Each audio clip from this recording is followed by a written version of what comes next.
चाहूंगा कि आपका जो पहला दिन था, याद आ रहा होगा आपको कि जब मैंने क्लास में एंट्री किया पहले दिन फर्स्ट टाइम जब मैंने एंट्री की तो मैंने बच्चों में बड़ा डिफरेंस देखा। मैंने देखा कि बच्चे बड़े बोल्ड, टीचर से डरते नहीं हैं, एंड वो बोलेंगे कि अगर मैंने कुछ बोला वो बोलेंगे कि मिस कोहली यू रॉन्ग।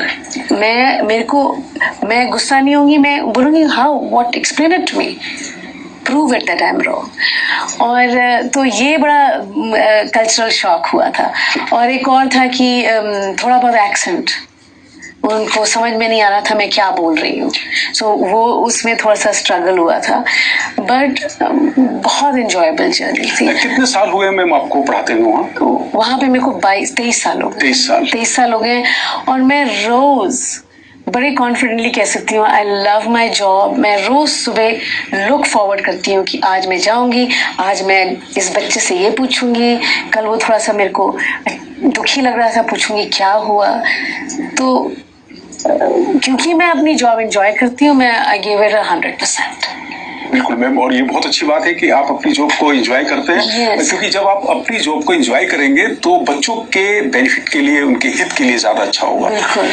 23 साल पहले आपने वहां पर पढ़ाना स्टार्ट किया, 23 साल पहले की शालिनी जी में और आज की शालिनी जी में कितना अंतर महसूस करते हैं? बहुत अंडरस्टैंडिंग हो गई। मेरे को ये भी नहीं आइडिया था कि उस क्लास में 20 बच्चे हैं, पर 20 में से कुछ ए लेवल के हैं, कुछ माइनस के हैं, कुछ ग्रेड 3 में भी किंडरगार्टन की तरह रीड नहीं कर सकते हैं, कुछ ऑटिस्टिक हैं, कुछ स्लो हैं, किसी में लर्निंग डिसेबिलिटी है। आपको कैसे सबके लिए प्रोग्रामिंग करनी है और कैसे सबको फील करवाना है कि you know I am valuable. और मैं आपको ये बता सकती हूँ कि मेरे क्लास में बहुत सारे ऑटिस्टिक बच्चे आए हैं और उनसे मैंने बहुत कुछ सीखा है, किस तरह से डील करना है, क्या करना है। अभी भी मेरे क्लास में इनफैक्ट एक इंडियन बच्चा है जिसको एपिलेप्सी है और वो ऑटिस्टिक है पर बहुत स्मार्ट है। सो वो पेशेंस चाहिए, क्योंकि वो अगर आप दबा देंगे वो एक्सेल नहीं करेगा। This is the foundation. कुछ ट्रिक्स बताइएगा मैम कि किस तरह से आप हैंडल करते हैं बच्चों को, और क्योंकि अलग अलग कल्चर से बच्चे आते हैं, अलग अलग समाज से बच्चे आते हैं, और टीचर के सामने एक चैलेंज ये होता है कि सब बच्चे एक जैसे नहीं होते हैं। तो कैसे आप उनको हैंडल करते हैं, कैसे आप उनको पढ़ाने की जो आपका स्टाइल है वो क्या होता है, इसमें इसके बारे में जानकारी चाहेंगे। तो करिकुलम एक चीज होती है पर प्रोग्रामिंग एक डिफरेंट तरह की होती है। वो हर बच्चे के लिए, चलिए 10 बच्चे अच्छी तरह रीड करते हैं, पर 3 रशिया से आए हैं, यूक्रेन से आए हैं, उनको वो ऑलरेडी इतने बैगेज के साथ आए हैं क्योंकि वो वॉर से आ रहे हैं, उनको इंग्लिश भी नहीं आती, उनसे कैसे डील करेंगे। और बाकी जो थोड़े से वीक है उनके साथ तो सब प्रोग्रामिंग सबके लिए डिफरेंट होती है। तो एज अ होल पढ़ाने के बाद वहाँ पे एक पीछे टेबल रखते हैं हम लोग, तो मैं उन 3 यूक्रेन के बच्चों को बुलाऊंगी एंड उनको समझाने की कोशिश करूंगी। गूगल ट्रांसलेट यूज करते हैं। पेशेंस अगर आपका बच्चा होता तो आप उसके साथ कैसे डील करेंगे। मैं हर समय वो सोचती हूँ मेरा बच्चा अगर होता और कोई टीचर उसके साथ कैसे डील करेगी, बहुत इंपॉर्टेंट है। जैसे मैं आपको बता रही थी क्या हुआ था मेरे साथ ग्रेड 1 में यहाँ के कॉन्वेंट में, वो मेरे को अभी भी याद है किस तरह से मेरे को एक टीचर ने इंसल्ट किया था। तो हर बार मैं अगर किसी बच्चे को, मेरे को गुस्सा भी आ रहा होगा, मैं I tell myself remember that. बिल्कुल मैम, और ये बहुत अच्छी बात है, टीचर के पास धैर्य होना चाहिए और टीचर के पास वो कला आनी चाहिए जो अपने हर स्टूडेंट को बिल्कुल वो अट्रैक्ट कर सके अपनी तरफ और उनको कुछ ज्ञान दे सके, जानकारियां दे सके। और बिल्कुल कि स्टर्न भी हो और सॉफ्ट भी हो। उन्हें पता होना चाहिए कि हाँ मेरे ये एक्सपेक्टेशंस हैं, but also if I can't meet them I can go to her and बात कर सकती हूँ टीचर से। ये तो बहुत अच्छी जानकारी आप दे रहे हैं। और मैं एक जानकारी और आपसे चाह रहा था कि जो छोटे बच्चे हैं, अभी आप प्राइमरी की बात कर रहे हैं, आपने प्री प्राइमरी क्लासेस को भी डील किया होगा, पढ़ाया होगा। जो बच्चे अभी अपनी माँ के साथ रह रहे थे, फैमिली के साथ रह रहे थे, कुछ समय आपके पास आए, तो किस तरह से उनको आप केयर करते हैं, क्योंकि वहां पर एजुकेशन नहीं हुआ, केयरिंग की बात होती है। हाँ, तो कैसे हमने अपनी क्लासरूम, हमारी जो किंडरगार्टन की क्लासरूम्स हैं वो बहुत बड़ी होती है और डिफरेंट सेंटर्स बनाए हैं। अच्छा, तुम्हें गुड़ियों के साथ खेलना चाहिए तो अभी गुड़ियों के साथ खेलो, तुम्हें वाटर के साथ प्ले करना है वाटर के साथ करो। तो क्लासरूम को इतना अट्रैक्टिव बनाते हैं कि बच्चे आना चाहें। और रोना है तो कोई बात नहीं, let's go for a walk in the garden then we come back. अच्छा, ऐसे, हाँ। और चलो अब स्नैक खाते हैं हम लोग बैठ के एक साथ, कहानियां करते हैं, तो कि उनको आने का मन करे। पपेट शो बहुत वो है, बुक कॉर्नर है, I read you a book every day. वहाँ पे अभी भी ग्रेड 4-5 तक टीचर जरूर एक किताब पढ़ेगी। कहानी सुनना किस बच्चे को नहीं अच्छा लगता। एवरी डे मैं एक तरह की कहानी सुनाती हूँ बच्चों को, और उस कहानी के ऊपर हम लोग बातचीत करते हैं। तो स्टोरी टेलिंग एक इम्पोर्टेंट पार्ट है। हाँ जी, बिल्कुल। जैसे मैं बोलती हूँ स्टोरी टाइम, सब भाग के आके बैठ जाते हैं। और ये किंडरगार्टन की बात नहीं है, प्री स्कूल की बात नहीं है, ये ग्रेड 4-5 की भी बात है। वाह मैम, कितनी सुंदर बात आप बता रहे हैं, कितनी अच्छी जानकारी आप दे रहे हैं। टीचर को अपनी क्लास में जब वो एंट्री करते हैं, इस पर हम डिस्कस कर ही रहे हैं, अपनी क्लास को किस तरह से प्रेजेंटेबल बनाना है उस पर भी हम डिस्कस आपसे कर रहे हैं। मैं आपसे जानना चाहूँगा कि जो आप टेक्नोलॉजी की बात कर रहे हैं कि जैसे गूगल से आपने ट्रांसलेट करने की जानकारी दी है, जो टेक्नोलॉजी है वो कितना सपोर्ट करती है एजुकेशन? बहुत करती है। तो आप यही देखिए, अभी तो जो बच्चा, पिछले साल मेरे यहाँ 3 बच्चे यूक्रेन से आए थे, वॉर जोन से, इंग्लिश नहीं आती थी, बहुत डरे रहते थे। तो उनको मैंने गूगल ट्रांसलेट से बात करके अपने तरफ खींचा और उनको बताया कि सब ठीक है, सब ठीक होगा। प्लस हम लोग सबके पास लैपटॉप है ग्रेड 1 से, सब उसमें अगर किसी को इंग्लिश नहीं आती है तो वो हेडफोन्स लगा के अपनी लैंग्वेज में स्टोरी सुन सकते हैं, बिकॉज वो लिटरेसी है। किसी भी लैंग्वेज में आप कहानी सुनिए, कहानी पढ़िए, वो भी लैंग्वेज है। तो अगर उनको नहीं आता है, उनको इंस्टेड ऑफ फ्रस्ट्रेटिंग देम, उनको वो लगा के अपनी लैंग्वेज में सुनो, तो वो बहुत यूज करते हैं। अगर आपने मैथ का लेसन खत्म कर लिया है, you go on your computer and तुम कुछ एक्स्ट्रा काम करो, उसमें अपना प्रोजेक्ट बनाओ किसी चीज में, या मैथ की अगर आप ग्रेड 3 में, ग्रेड 4 के क्वेश्चंस अटेम्प्ट करो। तो टेक्नोलॉजी तो हम लोग बहुत यूज करते हैं, टाइप करते हैं, प्रिंट करते हैं, चीजें ऊपर लगाते हैं, रिसर्च बहुत करते हैं। इवन ग्रेड 2 और 3, अगर हम एनिमल के बारे में पढ़ा रहे हैं तो हम बोलेंगे ओके, रिसर्च ऑन 1 एनिमल, वो पूरा रिसर्च करके आउटलाइन देते हैं, बहुत हेल्प भी करते हैं, और देन क्लास में लगाते हैं, एवरीबडी कैन रीड इट।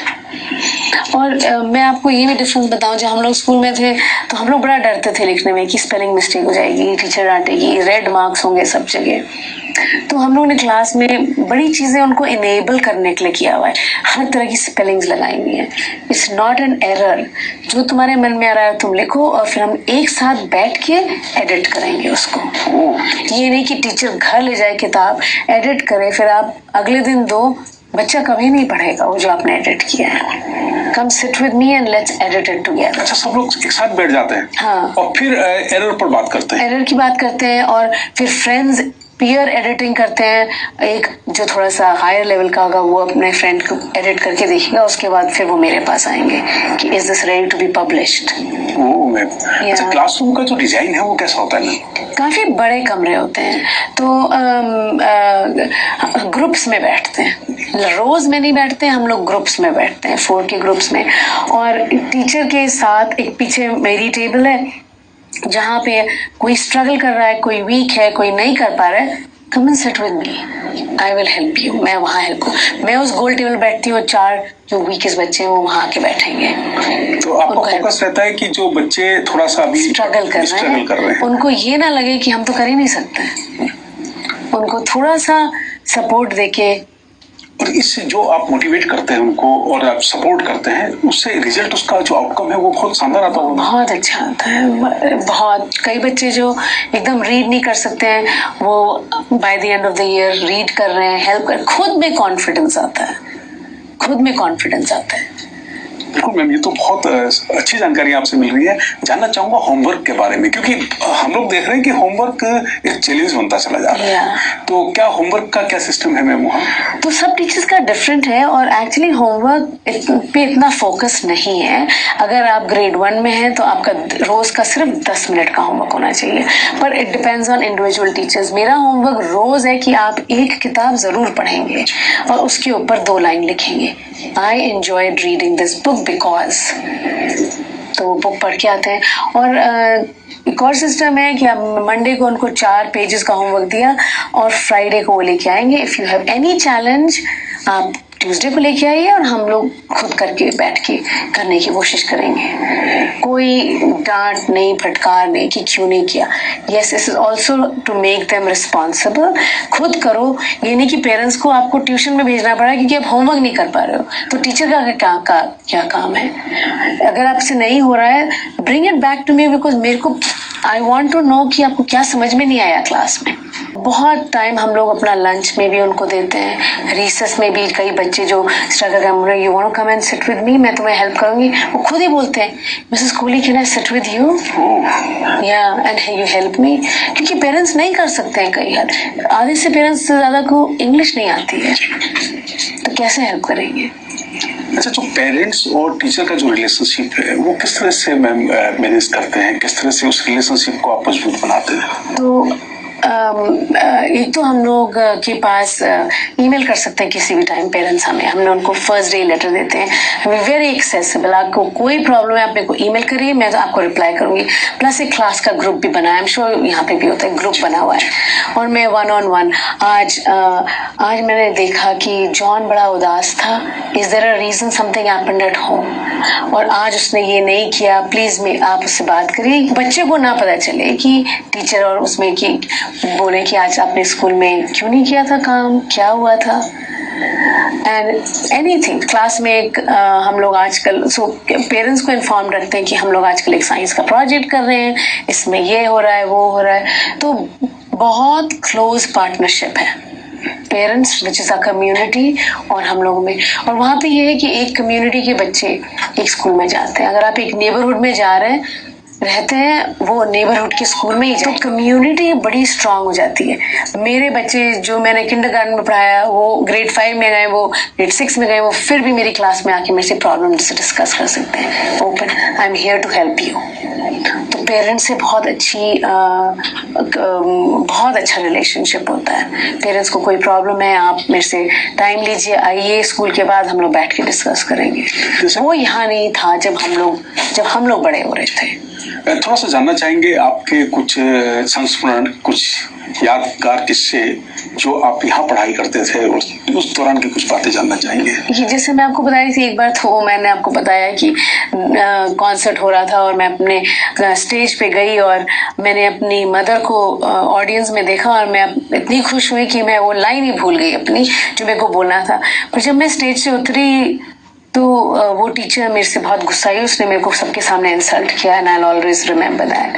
पर अच्छी टीचर्स भी थी, और ग्रेड 2 में एक टीचर थी, उनके हस्बैंड एयरफोर्स में थे, तो उनके पास बड़ी सी ट्रक थी, वो पूरी क्लास को अपने घर ले गई और वहाँ पिकनिक हुआ। तो वो जो पर्सनल चीज थी वो याद रहती है, हैप्पी मोमेंट्स याद रहते हैं।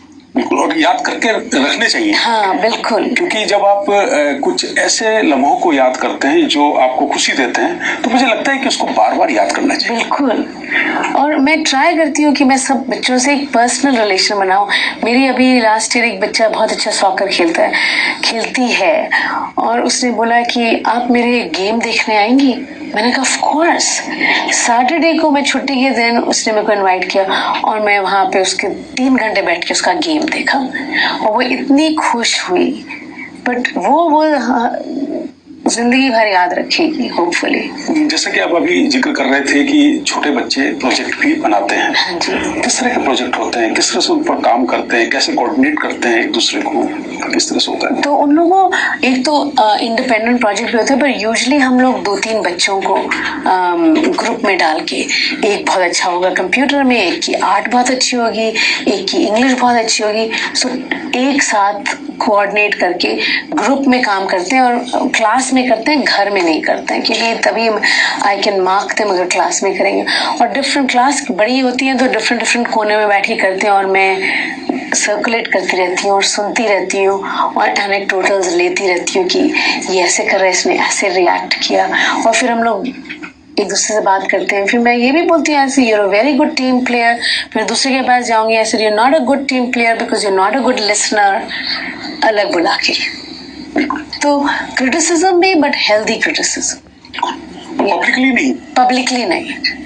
वो भी आपने बिल्कुल ठीक बोला है, वो भी मैंने अपने कॉन्शियसली अपने आप को समझाया कि किसी को पब्लिकली इंसल्ट नहीं करनी चाहिए। आप अगर एक स्टूडेंट की रिस्पेक्ट नहीं करेंगे, you will lose all respect, आपको भी नहीं करेगा। और यही बात मुझे लगता है कि पेरेंटिंग पर भी अप्लाई होती है। बिल्कुल, पेरेंट्स पर भी अप्लाई होती है। टीचर पर तो हो ही रही है और पेरेंट्स की भी, जहां मर्जी डांट दिया, जहां मर्जी मार दिया, वो आई थिंक इस जनरेशन में हम लोगों को तो बैठ जाता था, हम चुप रहते थे। अब नहीं, वो लोग हर चीज के क्वेश्चन करते हैं और अब समझ में आया कि नहीं करना चाहिए। क्लास में भी गुस्सा आता है तो उसको बोलते हैं कि you come and have a word with me at recess. वो क्यों किया तुमने ऐसे, तुमने आई डोंट अप्रिशिएट, मेरे को वो अच्छा नहीं लगा जो तुमने किया, और सबके सामने। एक जानकारी मैं आपसे चाह रहा हूँ, जो प्रैक्टिकल नॉलेज की हम बात करते हैं, हम कहते हैं कि किताबों से बाहर चलो, क्लासरूम से बाहर चलो। किस तरह से इस नॉलेज को आप बच्चों तक पहुंचाते हैं? क्या वहाँ का स्वरूप है, किस तरह से? तो हम लोग जैसे अगर एक यूनिट है एनिमल्स पे, तो हम लोग फील्ड ट्रिप करेंगे, जू जाएंगे या फार्म जाएंगे और बच्चों को बोलेंगे, छोटे बच्चों की बात कर रही हूँ मैं, कि गो एंड ऑब्जर्व। तुम क्या ऑब्जर्व करते हो, कैसे एक mother is behaving with her little baby outside, वो क्या खा रही है, वो कैसे घूम रहे हैं, वो कैसे लगते हैं। तो फील्ड ट्रिप्स बहुत करते हैं हम लोग। फार्म्स जाते हैं कि कौन सी, अक्टूबर में जाएंगे, पता है फार्म में घूम के देखो कौन सी सब्जियां उग रही हैं, कैसी लग रही हैं। एप्पल ऑर्चर्ड जाते हैं। तो फील्ड ट्रिप्स में बहुत जोर है और बच्चे भी बड़ा एंजॉय करते हैं क्योंकि क्लासरूम से बाहर निकलते हैं और फिर आके वही नॉलेज लाते हैं, उसको टाइप करते हैं या क्या उन्होंने एंजॉय किया, एक्सप्लेन अपने एक दूसरे को समझाते हैं। तो फील्ड ट्रिप्स में बहुत बहुत ज़्यादा जोर है। हर यूनिट के बाद हम ट्राई करते हैं कि ये बाहर कोई फील्ड ट्रिप कर पाए। तो उसमें स्कूल का सपोर्ट खूब मिलता है? स्कूल का सपोर्ट बहुत मिलता है, पेरेंट्स पे करते हैं और बस से सब जाते हैं और बहुत सेफ्टी फर्स्ट, सब सिक्योर करके टीचर्स भी जाती हैं, पेरेंट्स भी कुछ जाते हैं हमारे साथ। और ये तो एक खास जानकारी है कि बच्चों को फील्ड ट्रिप के माध्यम से भी आप जानकारियां दे रहे हैं। और मुझे जो लगता है, जो मैं महसूस करता हूँ कि किताबों से ज्यादा, किताबों पे तो चीजें लिखी हुई हैं, बिल्कुल, लेकिन अगर आप व्यवहारिक रूप से प्रैक्टिकल नॉलेज अगर लेंगे तो वो ज्यादा समय तक याद रहता है। बिल्कुल, जैसे नेबरहुड वॉक पे जाते हैं हम लोग कि सब लोग अपना जो भी तैयार होके बाहर निकलते हैं और घरों को देखते हैं, दूसरे लोगों की गार्डन्स देखते हैं, how to cross the road. कि मैं छोटे बच्चों की बात कर रही हूँ इसलिए मैं उनको स्किल्स बता रही हूँ। और बस स्टॉप देखते हैं, कैसे लोग बस स्टॉप पे हैं, what are the different kind of cars you see. तो जस्ट अवेयरनेस, क्योंकि आजकल बच्चे बड़ा फोन पे और टेक्नोलॉजी पे हमेशा खूब रहते हैं, तो नेबरहुड वॉक्स बहुत करते हैं। जैसे टेक्नोलॉजी का आपने फिर जिक्र किया है और मोबाइल की हम बात करें, तो हम तो ये देखते हैं कि छोटे बच्चे भी अब मोबाइल पर ज्यादा बिजी रहने लगे हैं और जिद भी करते हैं। तो वो पेरेंट्स की ऐसी चीजें ऐसे हो गई, it's become like child care. तो हमारे पास टाइम नहीं है तो फोन दे दो। रेस्टोरेंट में भी जाते हैं तो हम रेस्टोरेंट क्यों जाते हैं कि एक फैमिली एक साथ खाए, थोड़ा चेंज हो, बातचीत करें। पर अगर आप अब जाएंगे तो देखेंगे छोटे बच्चे तो अपना माँ बाप फोन पे दे देते हैं और अपना अटेंशन नहीं इतना मिलता है बच्चों को। लेकिन वहाँ तो क्लास में भी आप बता रहे हैं कि लैपटॉप बच्चों के पास रहता है, गैजेट्स इस तरह के बच्चों के बट पास। वो बहुत restricted time and restricted sites and restricted work. ये नहीं कि आप गेम्स खेल रहे हैं। अगर आपने मैथ कम करें, आप 2-3-5-10 मिनट मैथ के गेम्स खेल सकते हैं, बट इट्स नॉट फ्री कि जो मर्जी करो। रिस्ट्रिक्टेड है, प्रिस्क्राइब्ड है, टाइम, उसका टाइमलाइन है। टाइमलाइन है, हाँ जी। उस उस टाइमलाइन पर आपको इतना समय आपको यहाँ करना है और 5 प्रॉब्लम सॉल्व करनी है। अगर आपको कुछ समझ में नहीं आ रहा है, ऐसे साइट्स भी हैं कि अगर मेरे से नहीं समझ में आ रहा है कि व्हाट इज अ कोन, तो बहुत सारी साइट्स मैंने लिखी हुई, आप जाइए और देखिए कोन का डिस्क्रिप्शन और मेरे को फिर समझाइए या बना के दीजिए। हाँ, अच्छा, एक लर्निंग के बारे में मैं पढ़ रहा था कि कोई भी चैप्टर जैसे आपने नेक्स्ट डे पढ़ाना है, आज बच्चों से कहा आपने कि आप पहले उसके बारे में जानकर आइए, फिर आपने उसके बारे में क्या जाना दूसरे, राइट, तो डिस्कशन चलता है, फिर उसके बाद आप उस चैप्टर पर बात करते हैं। ऐसा होता है ना? होता है, बिल्कुल होता है। और जैसे मैं आपको स्टोरी टेलिंग का बता रही थी, मैंने एक कहानी पढ़ी और फिर मैंने किताब बंद कर दी। फिर सब प्रिडिक्ट करते हैं कि क्या होगा उस बुक में, ऐसे पॉइंट में लगे, क्योंकि मैं वो पहले किताब पढ़ लूंगी, मेरे को पता होगा, और फिर मैं नोट्स बना लूंगी, चाहे छोटी सी स्टोरी बुक हो उसके भी नोट्स बनाऊंगी। एक पॉइंट पे उसको बंद करूंगी और बोलेंगे बताओ मेरे को, प्रिडिक्ट करो। और उसके बाद जब खत्म हो जाएगी कि कौन सा कैरेक्टर आपको पसंद था, क्यों नहीं पसंद था, स्टोरी कैसी थी, what did you think the author was thinking जब वो किताब लिख रहा था। तो जस्ट की open minded questions, and again कोई क्वेश्चन गलत नहीं है, कोई आंसर गलत नहीं है। वो सही बात है। ये तो बिल्कुल सही बात है कि कोई भी सवाल गलत नहीं होता। हाँ। और जवाब भी उसका गलत नहीं होता है, क्योंकि दैट्स वो आपकी थिंकिंग है। और सब बच्चों को अपना अपना जो समझ में आ रहा है वो बताने का अधिकार है। बिल्कुल। और एक बार अगर आप उसको चुप करा देंगे, उसकी हिम्मत नहीं होगी दोबारा पूछने की, तो आपने तो उसकी ग्रोथ बंद कर दी, उसको डिस्करेज कर दिया आपने, उसको वहीं पर आपने रोक दिया। अगर आप उसको इनकरेज नहीं करें, उसकी हिम्मत नहीं होगी दोबारा पूछने की। तो हम इनकरेज करते हैं, क्वेश्चंस पूछो, चाहे वो भी, चाहे गलत भी हो, बोलेंगे ये I think what you thinking is quite correct, but can also change it. AI का कितना उपयोग हो रहा है? अभी इतना एलिमेंट्री में नहीं हो रहा है। मैं देख रही हूँ कि high school and secondary school में ज्यादा हो रहा है, अभी इतना हमारा प्रेवलेंट नहीं है, तो धीरे धीरे जरूर होगा। जैसा कि कोई भी चैप्टर है या कोई भी क्वेश्चन आंसर है, बच्चों को रटने की बात दी जाती है, रट लीजिए, और रटने से जो है वो ठीक है, याद रहेगा, मेमोरी में रहेगा, फिर रिवीजन हो जाएगा, फिर याद रहेगा, कि उससे समझ विकसित नहीं हो पाती। तो कितना काम हो रहा है इस चीज पर? काम तो जैसे मेरे को याद है, हम लोगों को जैसे time table 2 times 1 is 2, 2 times 2, पर हमें ये नहीं समझाया कि वो मतलब क्या होता है 2 times 2 का। तो अब छोटे बच्चों को मैं बोलती हूँ 2 groups of 2, तब तो उनको समझ में आता है। और हम लोगों को बोला गया था बस रट लो, और कितनी सारी चीजें रटी जो एग्जाम के लिए रटी और एग्जाम खत्म हुआ तो उनका कोई आइडिया नहीं है। बट वो टाइप की एजुकेशन भी गलत थी। बिल्कुल मैम, और रटने वाली जो बातें हैं वो उसी समय एग्जाम के लिए ही होती है। हाँ, कि मैं बस अंडरस्टैंड करना चाहती हूँ, मैं परफेक्ट आंसर नहीं लिखने की जरूरत है। अगर वाटर साइकिल मैंने आपको सिखाया है, आप अंडरस्टैंड करिए, अपने वर्ड्स में लिखिए, चाहे गलत लिखिए, चाहे थोड़ा सा लिखिए उसके बारे में, prove it to me that you understood it. रट के कोई फायदा नहीं है। जो बच्चों की कॉपियों का जो मूल्यांकन होता है, नंबर का जो सिस्टम है, मार्क्स का, हाँ, तो वो किस तरह से है मैम? कैसे, क्या उनकी नॉलेज के हिसाब से देखा जाता है, या फिर जो उन्होंने कॉपी पे उतार दिया है, इस तरह से कुछ इंग्लिश में करते हैं? तो जैसे मैंने टेस्ट वैसे ज्यादा होते नहीं है, नंबर ज्यादा होते नहीं है, पर अगर कोई टेस्ट लिया भी कि चलो I am going to give you science का टेस्ट है, और अगेन वाटर साइकिल का है, कई बच्चे नहीं लिख सकते हैं तो वो वर्बली बताएंगे, तो उनका टेस्ट का तरीका डिफरेंट है, या ड्रॉ करके बताएंगे। अब जो यूक्रेन से आया है वो नहीं लिख सकता, वो ड्रॉ करके मेरे को समझाएगा, बट उसको समझ में आ गया कि वाटर इवेपोरेशन, कंडेंसेशन, प्रेसिपिटेशन क्या है। पर अगर वैसे देखा जाए तो वो फेल हो जाएगा क्योंकि उसने लिखा नहीं है कुछ, बट उसको समझ में तो आया है।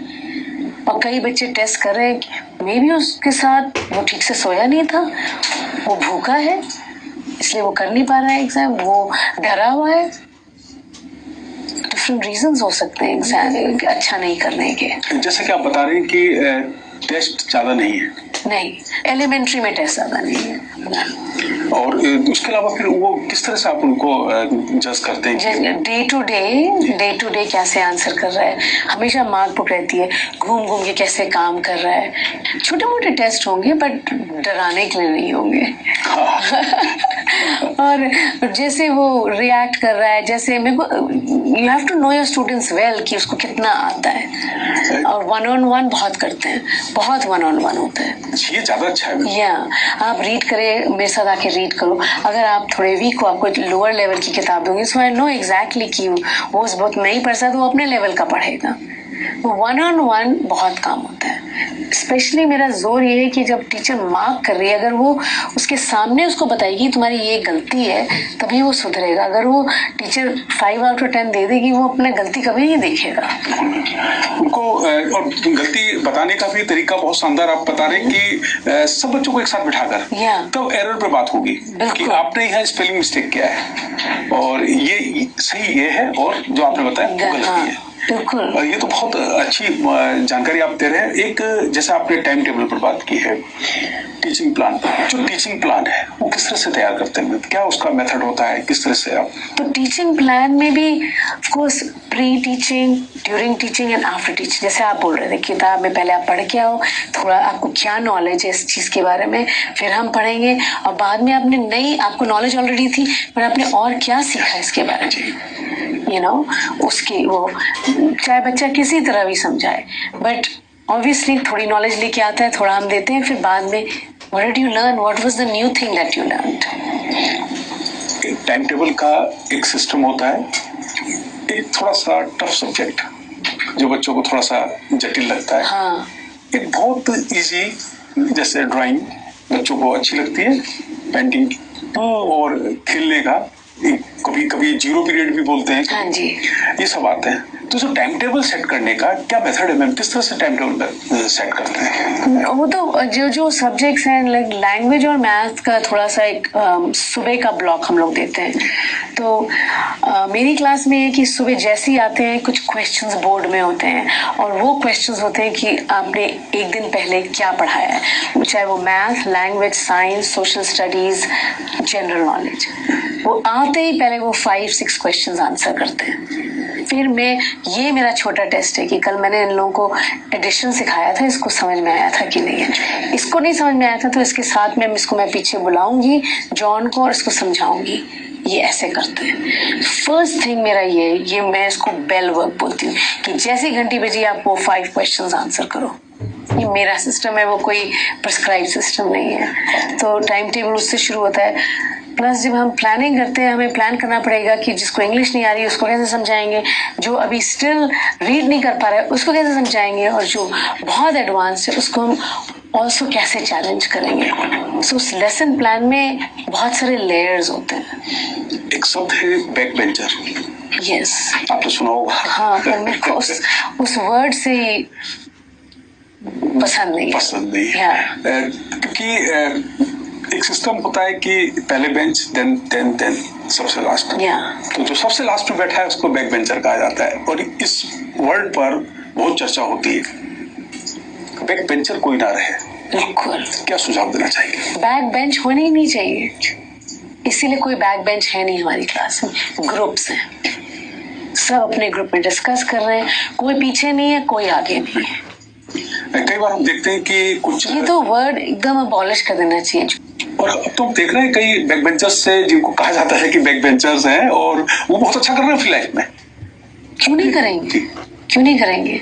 जस्ट बिकॉज वो आपको वो उनको 10 out of 10 नहीं मिल रहा है स्पेलिंग में तो वो बैक बेंचर हो गया।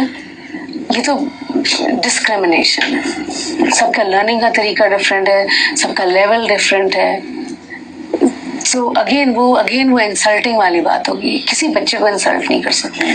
पेरेंट्स की भी कई बार गलती होती है और वो इसको अपना प्रेस्टीज शो बना लेते हैं कि मैं तो अपने बच्चे को इंजीनियर बनाकर रहूंगा, मैं अपने बच्चे को डॉक्टर बनाकर रहूंगा। और भी बहुत तरह के प्रोफेशन में जानने की कोशिश करते हैं बच्चों को। एक टीचर होने के नाते आप क्या कहना चाहेंगे? मैं कभी कभी अपने पेरेंट्स से बड़े ऑनेस्टली बात करती हूँ कि आप अपनी ड्रीम अपने बच्चों के थ्रू मत लिव करिए। वो इंडिविजुअल है, लेट हिम डिसाइड, गाइड करिए बट लेट हिम डिसाइड। क्योंकि कई पेरेंट्स हैं अपनी ईगो अपनी ड्रीम्स को लिव करने के लिए बच्चों को उस डायरेक्शन में डालते हैं, तो वो उसका ड्रीम नहीं है। Let them live the dream. Of course आपको गाइड करना है बट बच्चे को भी डिसाइड करने दीजिए। मेरी भी 2 बेटियां हैं, उनको हमने गाइड किया पर उनको ऑल्सो फ्रीडम दी। मैम, और ये होना भी चाहिए कि हम अपने अरमानों का बोझ बच्चों पर ना डालें। करेज करें। अगर आपको ये पसंद है जरूर करिए, but remember pros and cons, क्या चीज काम करेगी क्या चीज नहीं करेगी। गाइड तो ऑफ कोर्स सारे पेरेंट्स करेंगे, बट सिर्फ डॉक्टर, इंजीनियर, लॉयर 3 प्रोफेशंस नहीं होते हैं। जानकर वो मैं चाह रहा था कि जो टीचर हैं वो पेरेंट्स को किस तरह से गाइड करते हैं? तो हम लोग ये पेरेंट्स से बात करते हैं। अब अगेन मैं तो एलिमेंट्री में तो इतना वो नहीं है, पर वहाँ पे बहुत सारे बच्चों के लिए काउंसलिंग है, जो अगर पेरेंट्स नहीं समझते तो वो अपने काउंसलर के पास जाते हैं। हाई स्कूल में काउंसलर्स हैं और वो आपको डायरेक्ट करते हैं कि मैं भी कंफ्यूज्ड हूँ, मैं क्या करूँ। तो हाई स्कूल का मैं आपको बताऊंगी, जैसे अगर आप शेफ बनना चाहते हैं, मेरी बेटी शेफ बनना चाहती थी, तो उसने अपनी टीचर से बात किया, तो उनको प्लेस किया जाता है एक रेस्टोरेंट में। उसको प्लेस किया गया रेस्टोरेंट में कि आप रोज 2 घंटे के लिए आप रेस्टोरेंट में जाएंगी। उससे इतना काम कराया गया कि उसने कहा कि मैं तो ये एंजॉय ही नहीं करती हूँ, तो उसने अपना डायरेक्शन ही चेंज कर लिया। तो इसको कहते हैं कोऑप, एंड वो बहुत अच्छा सिस्टम है। वहाँ पे आप डेंटिस्ट बनना चाहते हैं, आप 2 घंटे डेंटिस्ट के ऑफिस में जाके रहेंगे। आप नर्स बनना चाहते हैं तो टीचर्स ही उनके लिए प्लेसमेंट ढूंढती हैं। आप टीचर बनना चाहते हैं, आपको हम एक टीचर के साथ अटैच करेंगे, आप देखिए कि वो डू यू एंजॉय दैट। तो ये एक शानदार तरीका है। स्कूल से बाहर निकलते हैं हम और टीचर की रिस्पॉन्सिबिलिटी वो आपको प्लेस करती है और वो आके वहाँ देखेगी आपको। ये हाई स्कूल की बात है, एलिमेंट्री की नहीं, हाई स्कूल की। अच्छा, एक चीज और है मैम कि अक्सर घटनाएं सुनने को मिलती है और जो स्ट्रेस स्टूडेंट को होता है, कई बार प्रेशर में बच्चे बहुत तरह की चीजें करते हैं। तो जो स्ट्रेस से कैसे दूर रहा जाए, उसका जो मैनेजमेंट है वो स्कूल लेवल पर क्या होता है? स्कूल लेवल पे तो जैसे अगेन अगर आपको अपने स्टूडेंट्स के साथ रिलेशनशिप बनाना पड़ेगा, बट स्ट्रेस तो घर से कैरी करके लाते हैं। दैट वो ज्यादा बर्डन आई थिंक पेरेंट्स पे है कि क्या एक्सपेक्टेशंस हैं। बच्चे ने गलती भी कर ली, कैसे पेरेंट्स रिएक्ट करते हैं। अगर आप कामली रिएक्ट करेंगे, बच्चा आपसे आके हमेशा खुल के बात करेगा। अगर आप उस पर रिएक्ट करेंगे कि बच्चा आपको कभी बताएगा नहीं वो प्रॉब्लम। बच्चे को एबल होना चाहिए कि मैंने ये गलती करी है, and they should have the confidence कि पेरेंट्स हमारा सब कुछ ठीक कर देंगे। बिल्कुल मैम, ये होना चाहिए। तो अभी हम बात कर रहे थे श्रीमती शालिनी जी से। आप टीचर हैं और कनाडा में आप पढ़ाते हैं और प्राइमरी एजुकेशन पर आपका फोकस है, और किस तरह से आप बच्चों को पढ़ाते हैं और किस तरह से आप अपनी क्लासरूम को आप किस तरह से प्रैक्टिकल बनाते हैं बच्चों के लिए, उन सब बातों पर आपने हमें बहुत खास जानकारी दी। मैम, आपका बहुत बहुत धन्यवाद। Thank you.